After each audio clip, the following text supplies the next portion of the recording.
Viewers एक ऐसा island जहाँ पर सारे लोग सो गए थे और फिर कभी उठे ही नहीं। लेकिन वहाँ आखिरकार हुआ क्या था, इस बारे में तो पता करना पड़ेगा।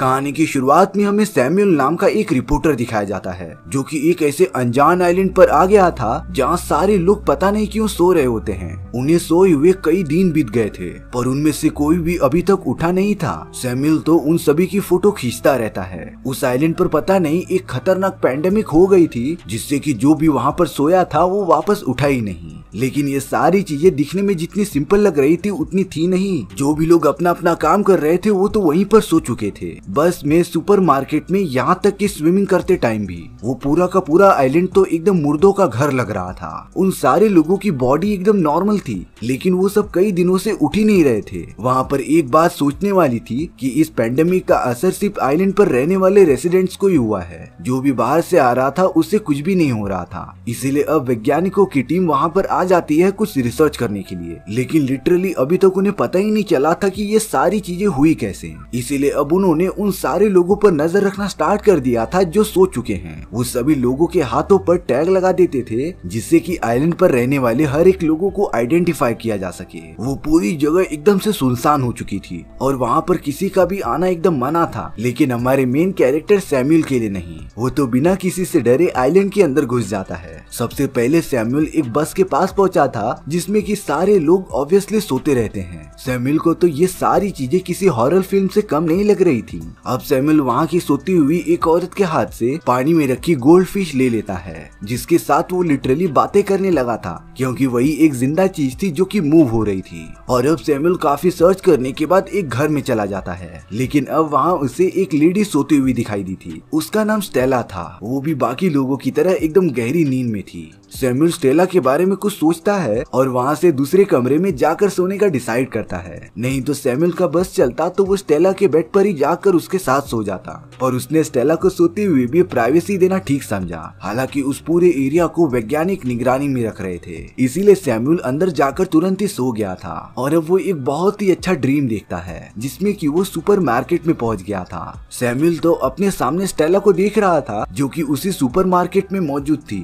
सैमुअल स्टेला से बातें करने की कोशिश कर रहा था पर स्टेला तो सैमुअल के सपने में भी उससे जरा भी भाव नहीं देती। हमारा बेचारा सैमुअल, सपने में भी इसे चांस नहीं मिलता। अब अगले दिन सैमुअल उठने के बाद एकदम अच्छे से तैयार हो जाता है। वो इतना अकेला हो गया था कि वो सोती हुई स्टेला से बातें करने लगा था और अब वो तो बाहर निकलकर थोड़ी और मजेदार फोटोज लेने के लिए चला गया था। सैमुअल ने नोटिस किया कि कुत्ता, बिल्ली और भी बहुत सारे जानवर एकदम नॉर्मल हैं। शायद से उनके ऊपर इस पैंडेमिक का असर ही नहीं होता। और अब सैमुअल काफी ट्रेवल करने के बाद एक चर्च में आ जाता है जहाँ पर बहुत सारे ग्रुप ऑफ लोग वहीं के वहीं सो गए थे। सैमुअल पहले तो वहाँ की बहुत ही अच्छी अच्छी फोटोज निकालता है और अब वो तो वहीं पर बैठकर अपनी आंखें बंद करके प्रे करने लगा था। इसके बाद फिर से सैमुअल अपने सपने में चला जाता है जो अपने सामने स्टेला को ही देख रहा था। वो दोनों एक दूसरे को अपना अपना इंट्रोडक्शन देने के बाद बातें करने लगे थे। स्टेला तो बहुत ही ज्यादा गंभीर तरीके से पूछ रही थी कि सैमुअल इस आइलैंड पर आया क्यों है। स्टेला अंदाजा लगा रही थी कि सैमुअल शायद से अपनी रिपोर्टिंग कंपनी को और भी अच्छा कंटेंट देने के लिए यहाँ पर आया था, यानी कि उसे बहुत सारे पैसे की जरूरत थी। लेकिन सैमुअल बताता है कि अभी मेरा मकसद कुछ और है, ना कि पैसे कमाना। और अब अपने सपने से उठने के बाद सैमुअल स्टेला के घर में मौजूद उसकी सारी किताबें पढ़ने लगता है जिसमें स्टेला ने अपनी सारी बातें इंक्लूड की थी, जैसे कि उसे क्या पसंद है, वो क्या करती है और वो क्या करने वाली है। सैमुअल तो जैसे ही सोता था वो अपने सपनों में स्टेला से बातें करने लगता था। बातों ही बातों में स्टेला सैमुअल से पूछने लगता है कि इतने हफ्तों से सोने के बाद उसे कैसी फीलिंग आती होगी। स्टेला बता रही थी कि ये एकदम डार्कनेस वाली फीलिंग है जहाँ पर तुम कुछ भी नहीं कर सकते। तुम्हें तो सिर्फ अजीब अजीब टाइप की फीलिंग्स आएंगी जो शायद तुमसे कनेक्टेड भी ना हो। सैमुअल तो इन सारी चीजों को काफी बारीकी से सुन रहा था और अब कई दिन बीतते जाते हैं। सैमुअल हमेशा की तरह आज भी अपने एडवेंचर पर निकला था। वो तो अपने पड़ोस में चला जाता है जहाँ पर उसे बलून से भरी हुई एक कार दिखी थी। सैमुअल तो उस कार को एकदम पास से जाकर देखने लगता है पर तभी उस जगह पर वैज्ञानिकों का एक ग्रुप आ रहा था। सैमुअल ने तो तुरंत ही उन्हें देख लिया होता है इसीलिए वो बिना कुछ कहे स्टेला के घर में वापस चला गया था। अब तो सैमुअल इन सारी चीजों से थोड़ा सा परेशान होने लगा था इसीलिए वो डिसाइड करता है कि वो इस आइलैंड से जल्द चला ही जाएगा। सैमुअल जैसे ही अपने बोट के पास पहुंचता है तब उसने देखा कि समुद्र का सारा पानी एकदम से सूख चुका था। यानी कि सैमुअल अब इस आइलैंड से जा नहीं पाएगा।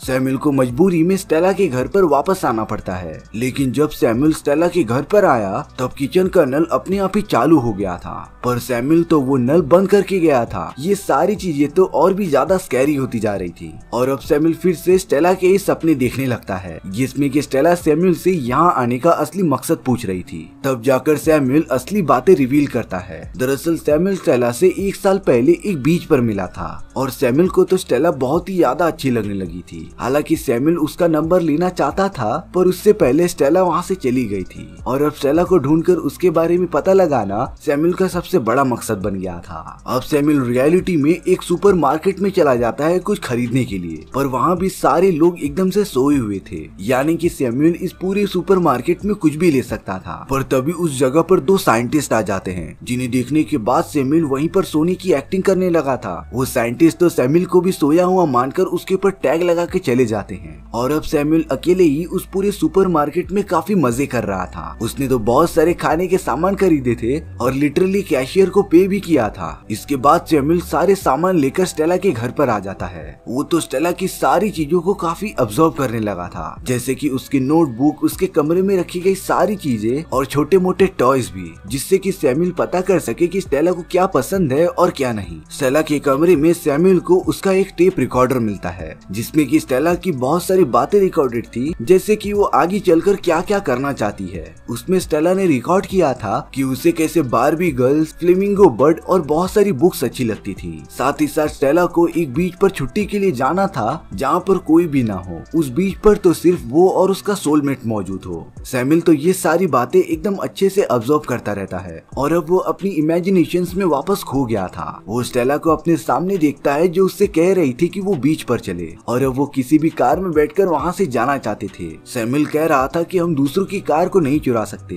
पर स्टेला का मानना था कि वो चुरा नहीं रहे हैं बल्कि वो बोरो कर रहे हैं। और अब कार की चाबी लेने के बाद वो दोनों निकल पड़े थे बीच की तरफ। सैमुअल तो पूरा का पूरा एकदम अपने इमेजिनेशंस में खो ही गया था। अब सैमुअल को कई बार घर में जाकर छुपना पड़ता था, क्योंकि वो सारे वैज्ञानिक हर घर में बार बार आकर ये चेक किया करते थे कि कोई नींद से उठा कि नहीं। और अब सैमुअल का पूरा दिन इसी तरीके से गुजर जाता था। वो तो स्टेला से इतना प्यार करने लगा होता है कि वो लगातार उसी के बारे में सोचता था। जब वो फिर से अपनी इमेजिनेशंस में स्टेला से बातें कर रहा था, तब वो स्टेला को सोलमेट के बारे में बताता रहता है कि कैसे एक लड़का और लड़की एक दूसरे से प्यार करते हैं और अपनी पूरी लाइफ एक साथ गुजारते हैं। सैमुअल तो स्टेला से कन्विंस कराना चाहता था कि वो उससे प्यार करने लगे, पर स्टेला ने जो बात कही वो सैमुअल को बिल्कुल अच्छी नहीं लगी थी। स्टेला कह रही थी कि उसे सोलमेट के बारे में नहीं पता, पर वो इतना तो जानती है कि उसे सैमुअल से प्यार नहीं है। हालांकि ये सारी चीजें सैमुअल की एक इमेजिनेशंस थी, पर वो कहीं न कहीं इन सारी चीजों को अपने दिमाग में बिठा लेता है। और अब उसने डिसाइड कर लिया था कि वो इस पूरे आइलैंड से चला ही जाएगा।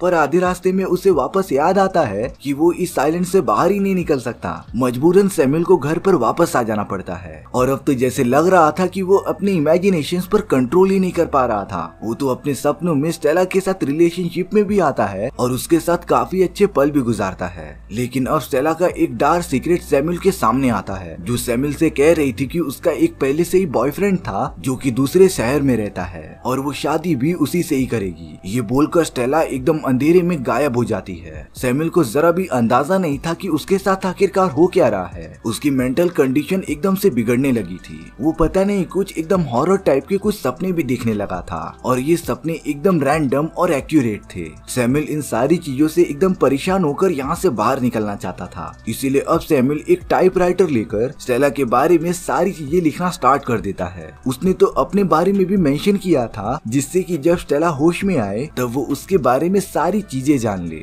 और अब जिसका डर था वही हो गया। सैमुअल भी एकदम गहरी नींद में सो जाता है, यानी कि अब वो भी उठने नहीं वाला था। लेकिन अब एक दिन स्टेला हिलती हुई दिखाई देती है, यानी कि वो इतने महीनों से सोकर उठ गई थी। उसके बॉडी में मानो जरा भी एनर्जी बाकी ही नहीं रह गई थी। वो तो रास्ते में ही बार बार गिर जा रही थी। स्टेला तुरंत जाकर एकदम पानी पीना स्टार्ट कर देती है और अब थोड़ा बेटर फील करने के बाद वो वॉशरूम में गई थी, जिससे कि उसे पता चलता है कि इस रूम में और कोई भी रह रहा है। और तब वो जाकर सैमुअल को सोफे पर सोया हुआ देखती है। स्टेला तो सैमुअल को पागलों जैसा उठा रही थी, पर सैमुअल ना ही उठने वाला था और ना ही कुछ बोलने वाला था। सैमुअल को बहुत बार उठाने की कोशिश करने के बाद स्टेला एकदम से शांत हो गई थी, लेकिन जब वो अपने रूम को देखती है तब उसके रूम में वो सारी चीजें मौजूद थी जो वो पसंद किया करती थी, जैसे कि बार्बी गर्ल्स की डॉल और बड़ी सी फ्लेमिंगो पक्षी। स्टेला को सैमुअल का एक लेटर भी मिलता है जो सोने से पहले उसने लिखा था।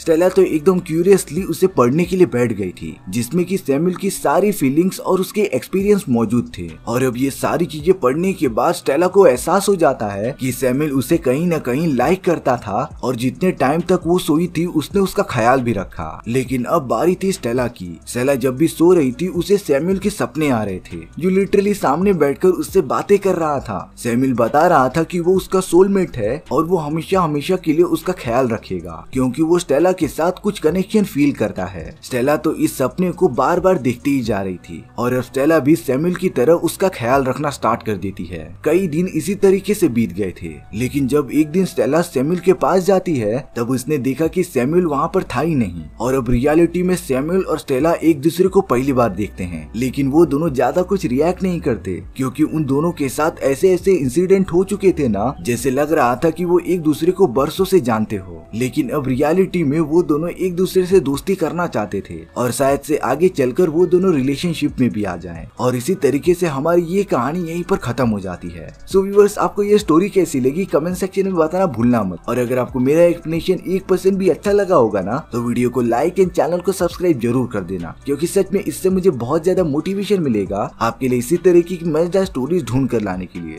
तो मिलते हैं नेक्स्ट वीडियो में। सी या।